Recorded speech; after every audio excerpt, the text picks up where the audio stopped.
जय हिंद वॉरियर्स। एक बार फिर स्टार्ट करते हैं एक नई जर्नी को। कल मैंने आपको पास्ट इंडेफिनिट पढ़ाया था, आज पास्ट कॉन्टिन्यूअस पे बात करेंगे, है ना। पास्ट कॉन्टिन्यूअस क्या होता है, पूरा पास्ट कॉन्टिन्यूअस आपको एक्सप्लेन करूंगा कि पास्ट कॉन्टिन्यूअस होता क्या, पहचान क्या होती है, डेफिनेशन क्या होता है, रूल्स कैसे होते हैं, और how to formation a sentence into, या how to convert sentence into past continuous, कैसे कन्वर्ट करेंगे वो भी बताऊंगा बदलेगा कैसे, चेंजेबल कैसे होगा हिंदी टू इंग्लिश में, वो भी बताऊंगा आपको, यहाँ आज बना के भी दिखाऊंगा, है ना। तो सबसे पहले बात करते हैं पास्ट कॉन्टिन्यूअस पे। चलो भाई पास्ट कॉन्टिन्यूअस डाल लेते हैं, है ना। Past continuous, past continuous tense. Past continuous tense की अगर बात कर ली जाए, पास्ट कॉन्टिन्यूअस की, तो सबसे पहले वही कॉन्टिन्यूअस मीन्स जारी होता है, टेंस मीन्स काल होता है, पास्ट मीन्स बताया था आपको भूत होता है ना। इस तरीके से अब अगर नेक्स्ट बात आपकी की जाए कि पहचान क्या होती है, पहचान की बात कर लो भाई। पहचान हमारी क्या होती है, देख लो। जिन हिंदी वाक्यों, जिन हिंदी वाक्यों के अंत में, जिन हिंदी वाक्यों के अंत में रहा था, रही थी, रहा था, रही थी, रहे थे, रहा था, रही थी, रहे थे, आदि शब्द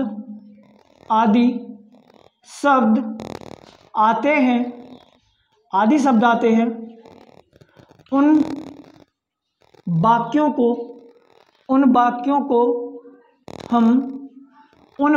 को हम पास्ट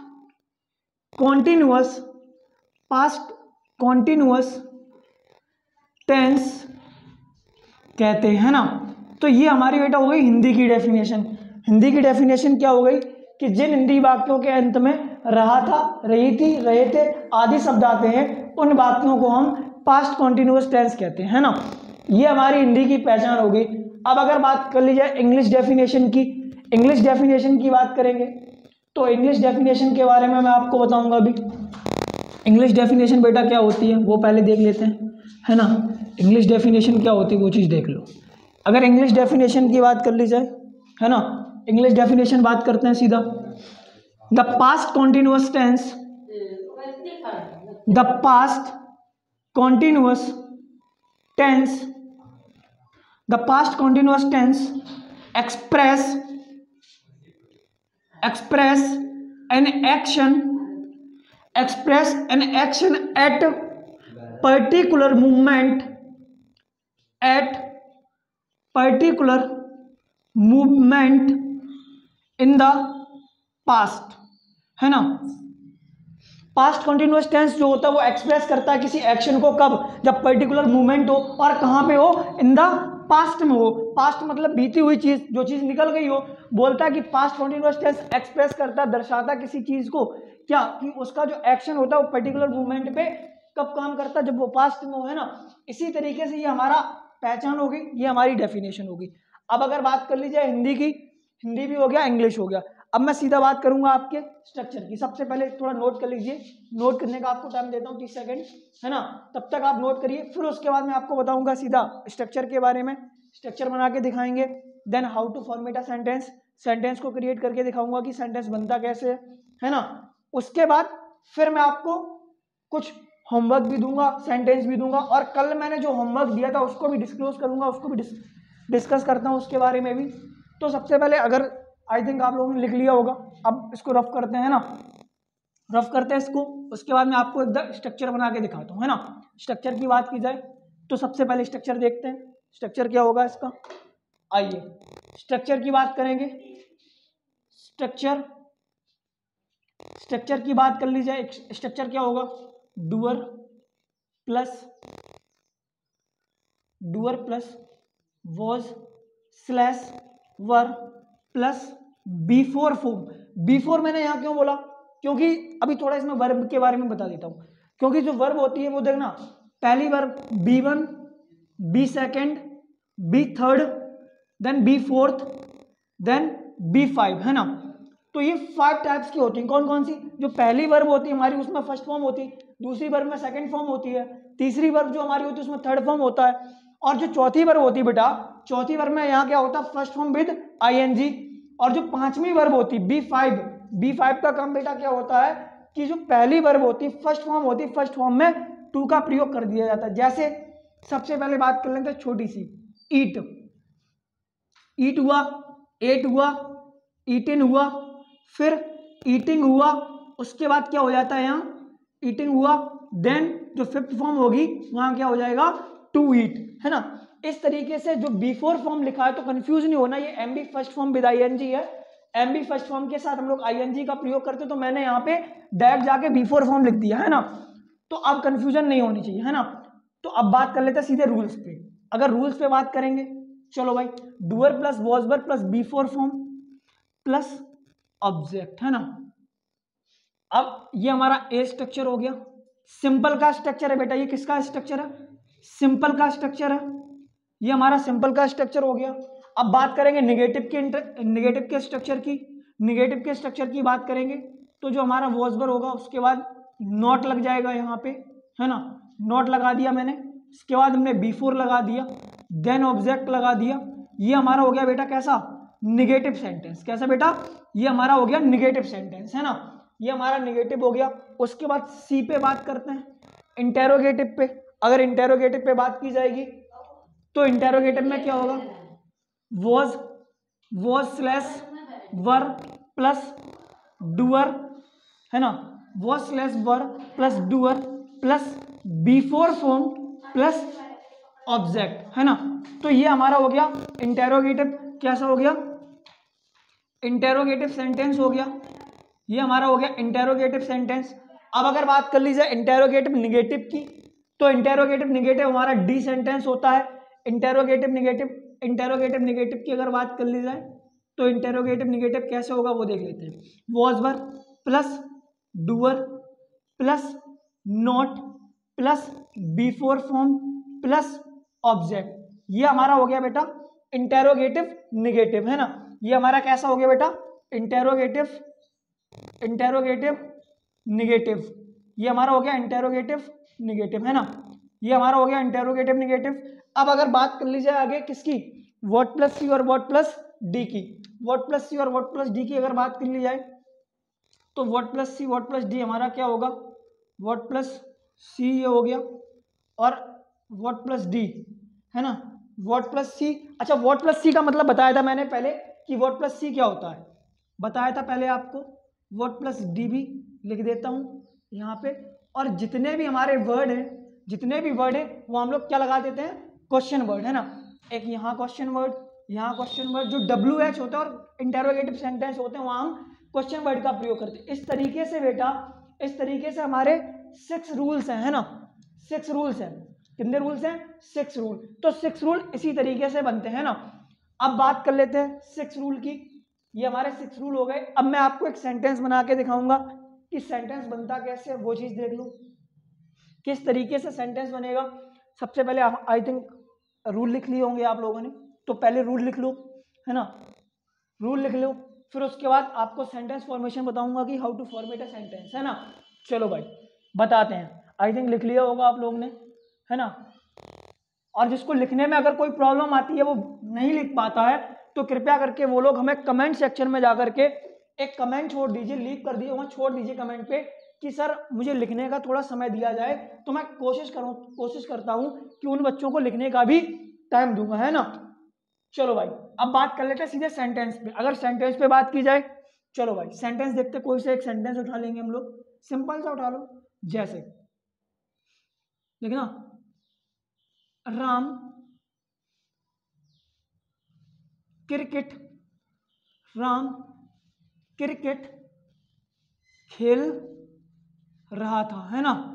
राम क्रिकेट खेल रहा था, तो राम बेटा क्या खेल रहा था? क्रिकेट खेल रहा था। जब मैंने राम को देखा कल निकले तो राम को देखा तो राम क्या कर रहा था? क्रिकेट खेल रहा था। अब बात करते हैं ये बनेगा कैसे, how to change Hindi sentence into English. अब बात कर लेते हैं हिंदी सेंटेंस को हम लोग कैसे चेंज करेंगे अंग्रेजी में, वो हमने बता दिया था, अभी आपको रूल बताए। अब रूल के बाद सीधा डायरेक्ट आपको बताऊंगा, बनाकर भी दिखाऊंगा कि कैसे बनेगा, देख लो। राम हमारा सिंगुलर है और राम हमारा कैसा है, सिंगुलर। तो सिंगुलर के साथ बेटा यहाँ क्या लगेगा, वॉज लगेगा। प्लूरल के साथ क्या लगेगा बेटा, प्लूरल के साथ बेटा वर लगेगा।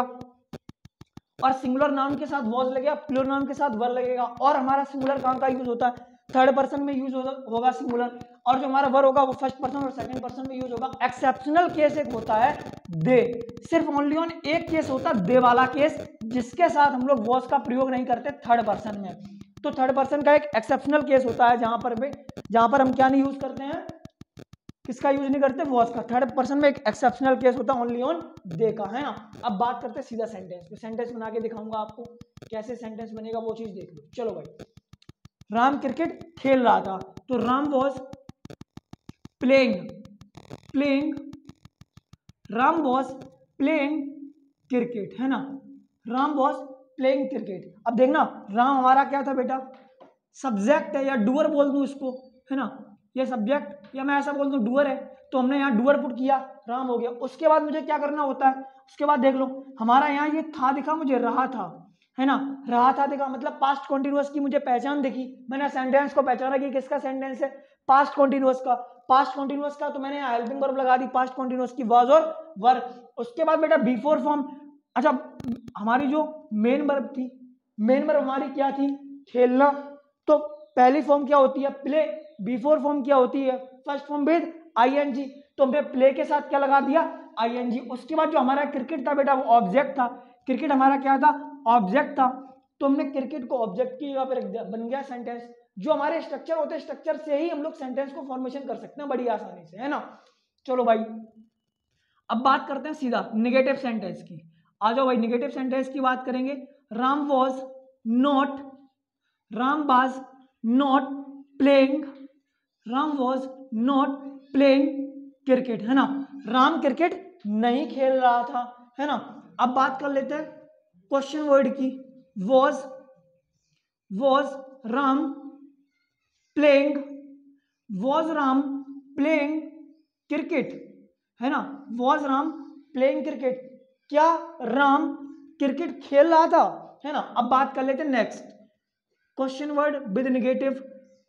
Was Ram not playing cricket, क्या राम क्रिकेट नहीं खेल रहा था, है ना। ये हमारा नेगेटिव का हो गया। अब बात करेंगे किसकी, इंटेरोगेटिव, डबल इंटेरोगेटिव की। डबल इंटेरोगेटिव में कोई एक सुटेबल वर्ड उठा लो WH फैमिली से, कोई सा उठा लो जो इस सेंटेंस में फिट बैठता हो, है ना।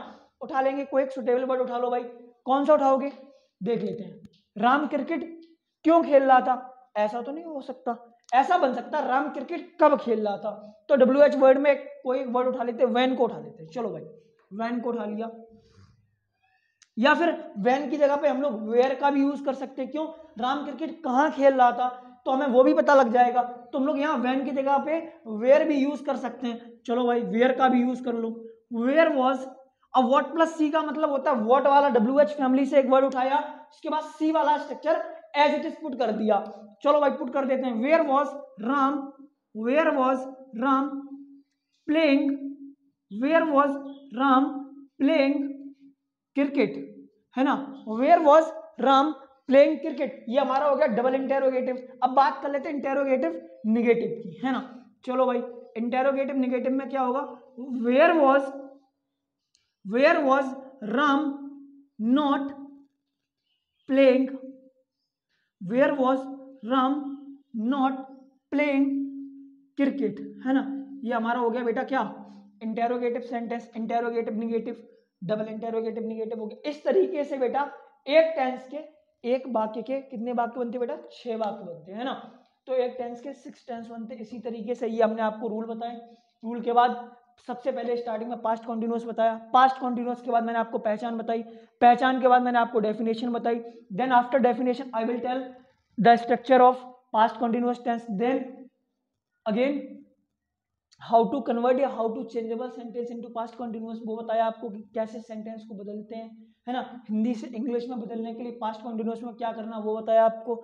देन उसके बाद सिंगुलर नाउन और प्लूरल नाउन के साथ वो भी बताया कि सिंगुलर नाउन के साथ वॉज का प्रयोग करते हैं और प्लूरल नाउन के साथ बर का प्रयोग करते हैं। और थर्ड पर्सन में हम लोग वॉज का प्रयोग करते हैं, उसमें एक एक्सेप्शनल केस होता है ओनली, वो भी बताया कि एक एक्सेप्शनल केस होता है, दे को छोड़ करके हम लोग थर्ड पर्सन में वॉज लगाएंगे। देन फर्स्ट और सेकंड पर्सन हम लोग वर लगाएंगे, वो भी मैंने आपको बताया है ना। तो इसी तरीके से बेटा जो फॉर्मेशन है टेंस का वो इसी तरीके से आएगा। और जो हमारी वीडियोस हैं टेंस की वो आपको डेली रेगुलर सुबह मॉर्निंग में 5 से 6 के बीच में आपको मिलेगी। डेली हम लोग आपको 5 से 6 वाली वीडियो आपको डेली देंगे, है ना। उसके बाद कोशिश करता हूं कि आपको नेक्स्ट वीडियो शाम को भी शॉर्ट वीडियो देने की भी कोशिश करूंगा, जिसमें हमारा वन वर्ड सब्स्टिट्यूशन होगा, ईडियम फ्रेज होगा, है ना, और होमोन्स होंगे, है ना, और थोड़ा सिनोनिम भी होंगे, एंटोनिम होंगे। इस तरीके के हम आपको शाम को एक वीडियो वो भी देने की कोशिश करूंगा। और जो बच्चे टेट वाले हैं, यूपी टेट है, सी टेट है, सुपर टेट है, उनके लिए भी एक बेहतरीन सा कंटेंट देने की कोशिश करूंगा, है ना। तो अगर हमारी ये वीडियो आपको अच्छी लगे तो कृपया हमारे वीडियो पर लाइक करें, कमेंट करें और चैनल को सब्सक्राइब करें और ज़्यादा से ज़्यादा शेयर करने की कोशिश करें, ताकि ये जो कंटेंट है सभी बच्चों तक पहुंच पाए, है ना। सभी बच्चों जितनों की आप हेल्प करोगे ना, आप जो भी करते हैं लाइफ में, सीरियसली बता रहा हूँ आपको, आप जो भी करोगे, आप अगर अच्छा काम करते हो बेटा उसका भी आपको 4 टाइम्स मिलता है। जो भी करोगे आप जीवन में, अगर आप कुछ अच्छा काम करोगे उसका भी आपको 4 गुना होके मिलता है, बुरा काम करोगे तो उसका भी 4 गुना होके मिलेगा। कुछ भी कर लो आप, जो भी करोगे और उसका 4 गुना होके मिलेगा। मेरी एक बात याद रखना please, don't waste your time, don't waste your time please यार, समय को बर्बाद मत करना। समय बहुत, the time is very important in our life, और समय बहुत कीमती है जिंदगी में, सच्ची बता रहा हूं बहुत कीमती है। समय को जिस व्यक्ति ने समझ लिया कि अब हमें सोच लो एक बार कि हमें ओनली ऑन वन डे में 24 घंटे मिलते हैं, एक दिन में मुझे 24 आवर्स मिलते हैं। अब सबसे पहले हमारा टारगेट क्या होगा कि मैं इन 24 घंटों का यूटिलाइज कहाँ करूं। तो सबसे पहले हम लोग अब ये मत सोचो कि आगे चलकर क्या होगा, उस आगे के चक्कर में हम लोग अपने इस 24 घंटे का समय को खो देते हैं ना। तो कोशिश ये करो कि इस 24 घंटे के समय को यूटिलाइज करो और ज्यादा से ज्यादा अपना जो समय है वो स्टडी पर निकालो, है ना। कोई एक टारगेट बनाओ, उस टारगेट को डेली का एक टारगेट आपका होना चाहिए, उस टारगेट का, उस गोल का आपको पूरा करना होगा। आपको एक टारगेट बनाओ, उस पर काम करो अच्छे से, है ना। Thank you class, thank you, have a nice day.